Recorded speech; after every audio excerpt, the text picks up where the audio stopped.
We're back to Daybreak now. Neighborhoods dealing with the effects of systemic racism have worked for years to find a way to overcome those barriers. An organization in a Grand Rapids neighborhood is helping homeowners do that by making sure they know their options and by listening. Burden is very noisy, and all the time you have sirens going up and down windows. If you ask Carol Swan her favorite sound in her living room right now, it's the quiet. And now it opens. Or the breeze. With those new windows, we're able to keep out the draft, and they're able to open. Two things she didn't have before she took advantage of a program that allowed her to add new windows and doors for free. We're what is known as a bottom-up. We're not a top-down organization. And if you ask Ron Jemerson about Seeds of Promise, the organization he created, he'll tell you asking is what it's all about. You listen to the people, and then you develop programs based around what they need, and you allow them to run the program. So even though I'm the executive director, I work for the residents. They're the ones who direct the strategy. This kitchen window. The Serve, Share, Improve federal program gives homeowners who qualify up to $7,500 to keep their homes in good working order.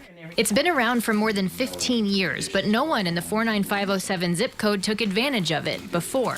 Now, that's not to say that they didn't market in this area, but when they market in this area, they use language which was college, 4 and 5 pages, and the residents didn't understand it, so it went into the trash.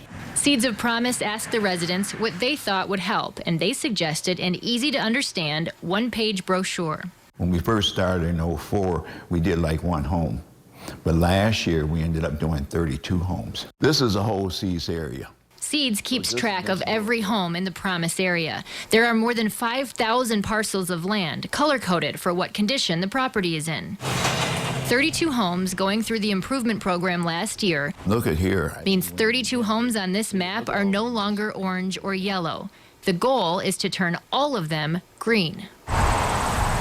And that in itself allows many of these residents to remain in their homes and not lose it because they can't afford to get those new roofs. They can't afford to get furnaces and windows and doors and what have you. And under this program, they can get all of those things. That's a pull on your pocket as it is with the teenagers and whatnot in the house alone. So, yeah, I could have did it eventually, but it's always a blessing when someone helps you. In the end, Carol found peace of mind and peace at home. Now, the paperwork for that program is very extensive. It takes 4 or 5 hours to complete one application. So Seeds of Promise set up workshops where they go through it all with 20 people at a time, an idea from the residents, so that they can get as many applications in as quickly as possible and get more money for them. And they lead the country when it comes to applications processed, Casey. So it's just a matter of a phone call, Teresa, a website visit, set up an appointment? They actually mostly get it through word of mouth, but yes, you can go to the website to find out when they're holding these orientations each year. Usually it's in the early part of the year, but 32 applications that they processed, 32 homes that they were able to help improve last year.